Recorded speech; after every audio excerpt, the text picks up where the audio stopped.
What I didn't realize was on the other side of that respectful disagreement was a heritage that I was holding back because he represented that. And when I chose to respectfully disagree and I chose to forgive him, not because he asked me, but because I chose, I embraced that heritage. It came, like, not even embrace it, it came washing over me like a waterfall.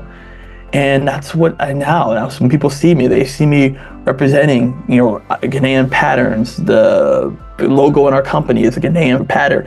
We're in the process of building a middle school in my dad's home village. We did a clean water project in Ghana. I take people to Ghana once a year. These never would have happened, Blake, had I not respectfully disagreed with my dad. Never would have happened. And so when I tell people and say this, to your point about peace, you don't know what's on the other side of respectful disagreement. Hi, I'm Blake Schofield, founder and CEO of The Bridge to Fulfillment.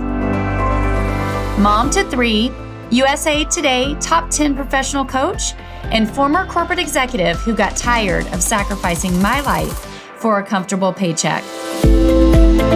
My mission is to expand perspectives to achieve greater impact at home and work without sacrifice. This is The Bridge to Fulfillment.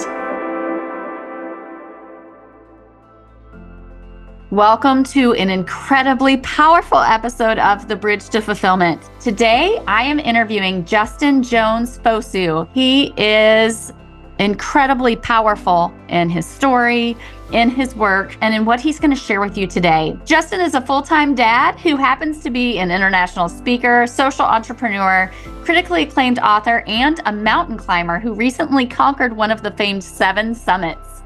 His passion for elevation extends beyond trekking. It's mirrored in the work he does as the CEO of Work Meaningful, and in his writing and his newly released book, I Respectfully Disagree, which challenges the reader to focus on building bridges to people rather than barriers from them.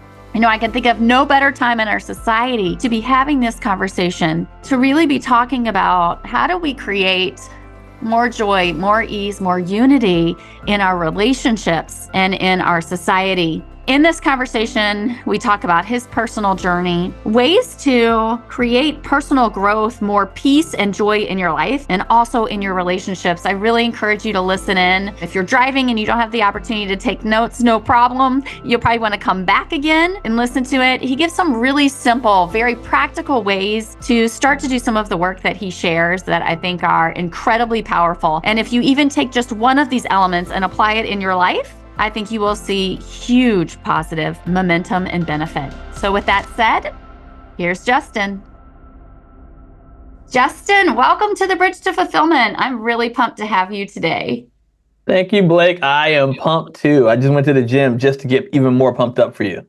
That's awesome. This topic we're going to talk about, I think, is so powerful. And I was really thinking this morning as I was walking into our interview, what a perfect timing it really is as a society to be talking about this. So I know we're going to dive into that. But before we do, I think there's always an opportunity for the audience to get to know more about who are they listening to and what's their background. And I can already tell just from our short interaction that you're going to bring a ton of energy and fun to the conversation before we even really get to the expertise in the topic. So with that said, I would love for you just to introduce a little bit about yourself, your background, how you ended up being really passionate about what we're going to talk about today. Yeah, well, I love long walks on the beach, horseback riding, joking. But what really the background came from me, it really started with my mom, right? It's the adage, I get it from my mama. And I remember my mom was actually one of the first Black female air traffic controllers in the Air Force. And I remember when we were younger, she would take us to events and all this impacted the journey. And I was like, Mom, why are we going to these events that we disagree with? And why are we even going to these things we don't know a lot about? But my mom shared a story with me as I got older and I interviewed her. And I was like, where did all this come from? Because I thought I came up with this beautiful concepts, but it really were seeds that were planted from my mom. And she shared